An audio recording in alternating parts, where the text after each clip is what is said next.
Hello, this is Carly Franz, and today is Monday, February 11th of 2019. This is going to be the most important video that I have made yet. I'm going to be telling you the names, the places, and everything. So if somebody could please, in case anything happens to me, if anything should happen to me after divulging this information to the public, I hope that somebody will save this video or download it to their computer and maybe re-upload it in the future, because I think that after this video I will be facing some serious repercussions for what I'm exposing. I had to type it out because there's so much information and I want to keep the video at, under like 20 minutes because there's just a lot to talk about, and I know that when I'm just kind of talking from the heart, I usually pause, or I might, lose my train of thought. So I'm going to be reading off of a document that I typed up because it's just going to be better that way. This is a detailed written account of my events. These repressed memories surfaced in mid-August of 2018 through January of 2019, over 2 decades after the abuses took place. My parents, Carl Walter Franz and Holly Marie Johnson, got married in 1989, and I was born in 1990. My father's father, so my grandfather, Hilmar Franz, purchased a home in La Mesa, California for my parents to live in. However, the title was never given to them. It was always kept in my grandfather's name, albeit the house is currently in a living trust, cryptically named the Franz Survivors Trust. My parents divorced in 1992, and while my father continues and still does, he lives in this house, my mother moved out to live with her sister Shelley and brother-in-law Charles in neighboring Spring Valley, California, in a house on Bancroft View Drive. My parents had joint custody of me, with my mother being the primary custodian. In June of 1996, during my last week of kindergarten, on a Thursday, while I was in the care of Shelley and Charles as my mother was on a work trip, I was taken from the Spring Valley house, abducted in a van and under the darkness of early morning by my father's great-uncle, so my grandfather's brother, Dieter Franz. Dieter's wife, Lindy Franz, who is in the Eastern Star cult, my father's father, so my grandfather, Hilmar Franz, and his wife, Jean Franz. She's dead now. And they were all in the van. My grandfather's brother, so Dieter Franz, was the person who came into the house to take me. My mother's brother-in-law, my Uncle Charles, was there, and he tried to stop Dieter from taking me. They got into a physical scuffle, and Dieter threatened Charles' life by telling him that he would kill him. He had a gun. If he didn't step aside and let me be taken. Charles did not have a gun. My Aunt Shelley was sitting on the staircase witnessing this. Their bedroom was upstairs and mine was downstairs. I remember Dieter wearing a leather jacket, hat, and gloves as he carried me out of the house in Spring Valley, out the front door. Charles held the door open with a look of shame and sadness on his face that he tried to somewhat hide behind the door. I was taken in the van to my great-uncle's house in Los Alamitos, California, which is in Orange County. And I remember my grandfather Hilmar and his brother Dieter arguing in German in front of me outside of the door to Dieter's home garage. I believe that my grandfather was trying to stop Dieter from what he was about to do. Dieter was wearing a Nazi officer's hat and shorts and a shirt. My grandfather, Hilmar, closed the side door to the garage as Dieter was shoving me into the back seat of his car, a gold Cadillac with Master Mason's license plates, which was parked in the garage. Dieter sat on the back seat and told me to take my clothes off. I refused and began crying. He grabbed me, took off my underwear, and pulled me onto his lap, to which his penis was exposed. I fought him as he was raping me, and he eventually let go of me. I urinated in his car, which infuriated him, and then he shoved me out of it. I was then taken into the house where there was porn being played in the living room. There was a little girl there that appeared to be around my age, and she was naked. I was told to sit on the couch and to not go anywhere. I could hear another child being abused in one of the bedrooms down the hall. I tried to talk to this little girl, but she didn't understand English, and she was not white.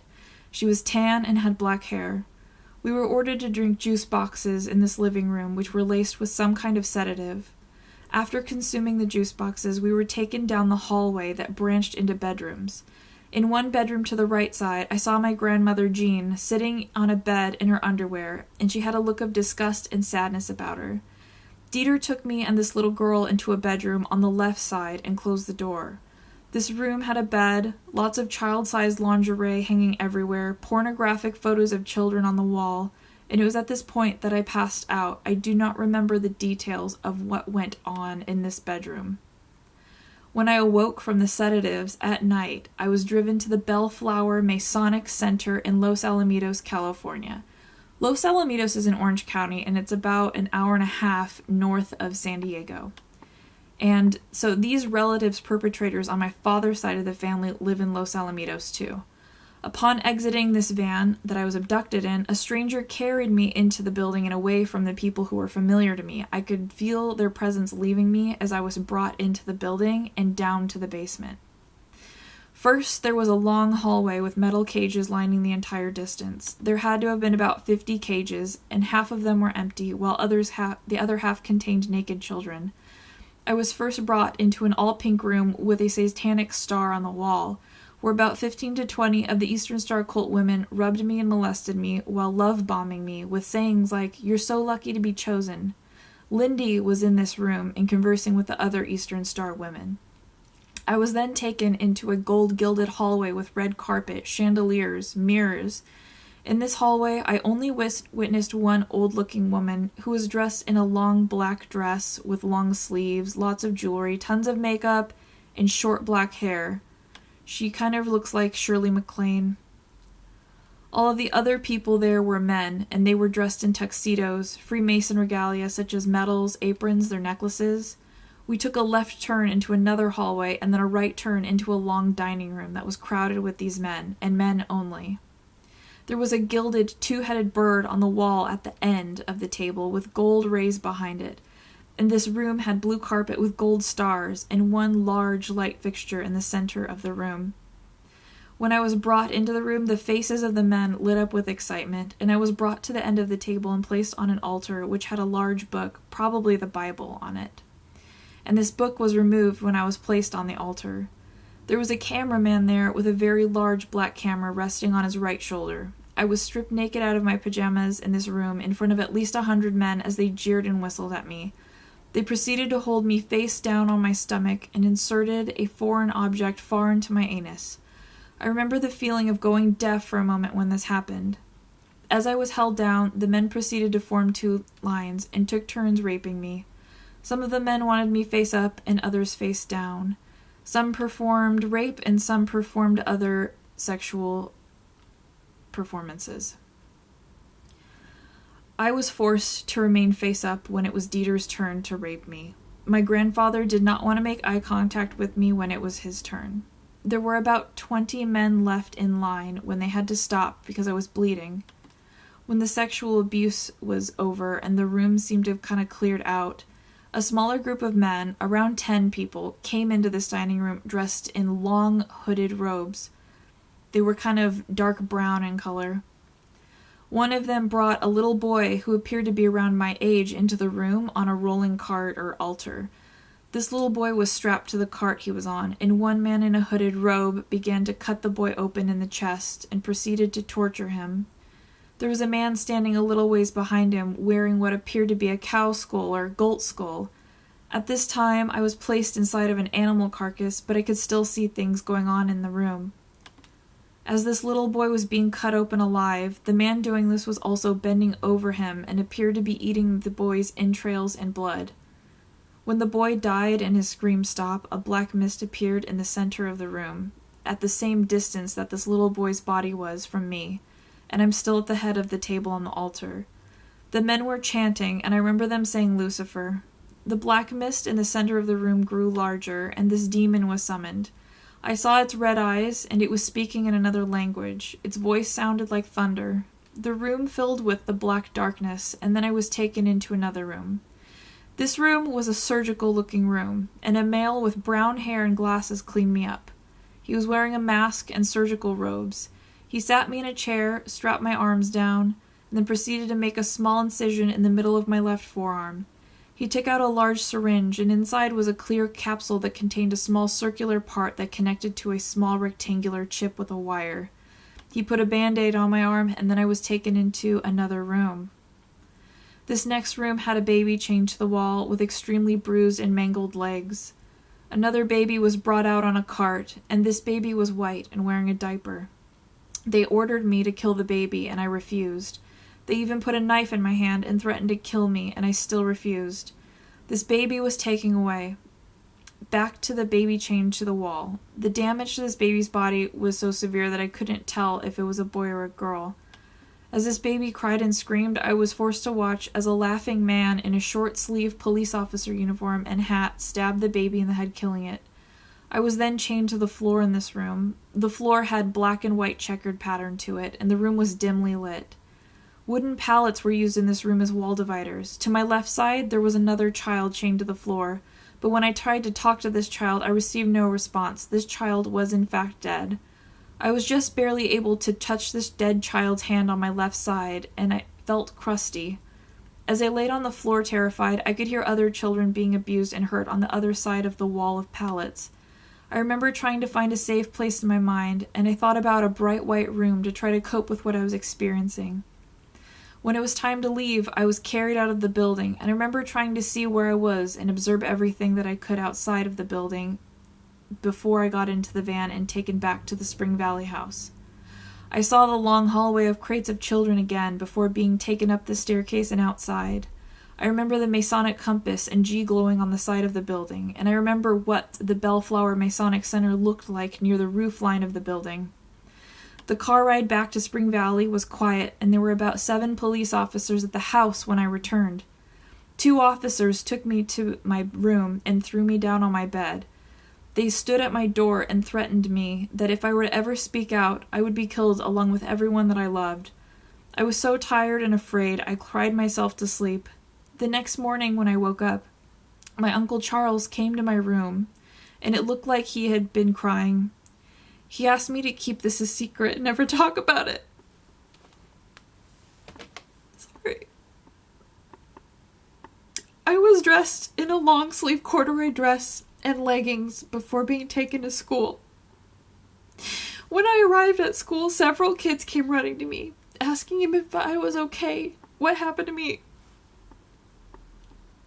The kids said that I was on the news. The following nights were really difficult for me, as I had sleep problems and I was extremely afraid of the dark. I would look at the bruises on my arms and just feel terrified. The memories from my abuse haunted me, and I felt very stuck, alone, afraid to talk about what happened. I believed the police that if I spoke out when I was little, I would end up just like the children who were murdered. I promised myself that someday when I was old enough, big enough, and strong enough, that I would know what to do. Sorry. I would lay awake in bed at night as a little girl, and these memories would play in my mind over and over. I tried to block these memories out of my mind.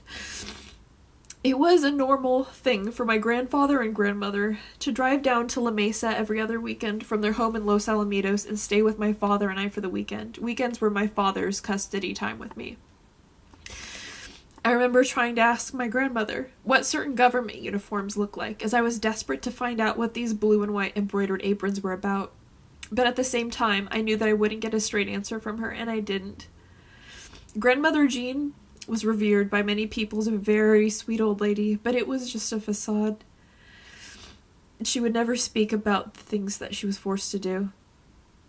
Dieter and Lindy were also present at many family events, frequent barbecues, pool parties, holidays with his wife, and they were even present at the last visit that I had to my grandfather's house in Los Alamitos a few years ago. It was at this last visit that my great-uncle divulged to me in a proud matter-of-fact way that he's a Freemason. Growing up, my grandfather and his brother would joke about staying away from garlic, and I never understood it until now. Freemasons participate in blood drinking, child sacrifice rituals, vampirism. I also have memories of seeing my father's genitalia up close and in my face, taking a shower with me when I was about 6 or 7. I remember touching his genitals as he turned away from me when he started to get an erection.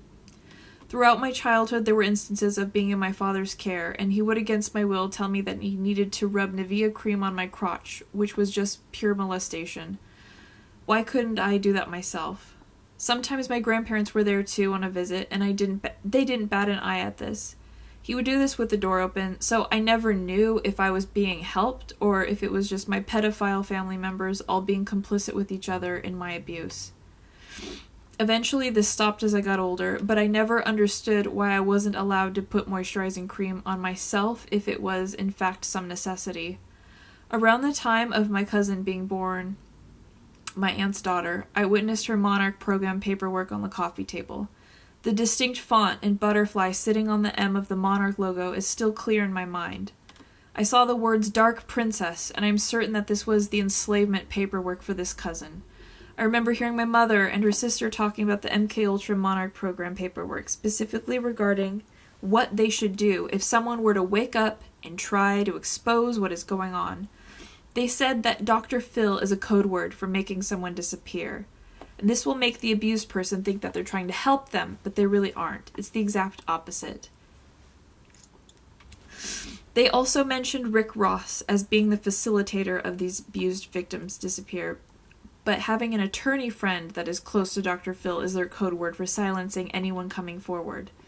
They did not know that I could hear them talking about this, but I remember thinking that this was very important information at the time and kept it to myself. I eavesdropped on my mother talking to a friend in 1997 about her MKUltra involvement, and this friend asked about how her new fiancé felt about it. My father and mother always pushed me to do certain things that ended up being detrimental to my success in life, and coerced me to make choices that kept me in a constant state of dependency so that I could not escape them. In high school, I was pressured by my mother to not focus on school and start working as soon as it was legal. My father pressured me not to work and live with him during college so that he could keep me as a maid, forced me to see and visit my perpetrators, and continue to verbally abuse me, all while looking like the person and people who are helping me by paying for my community college and loaning me a car to drive. I have made my presence known via the internet, Reddit, YouTube, and I will not remain silent on what happened to me. It's happening all the time. The police, CPS, Freemasons, doctors, therapists, nurses, Department of Defense, the CIA, the Department of Health, they are all complicit in the abuse that took place because they are all in the cult of concealing each other's crimes. Freemasonry and Order of the Eastern Star.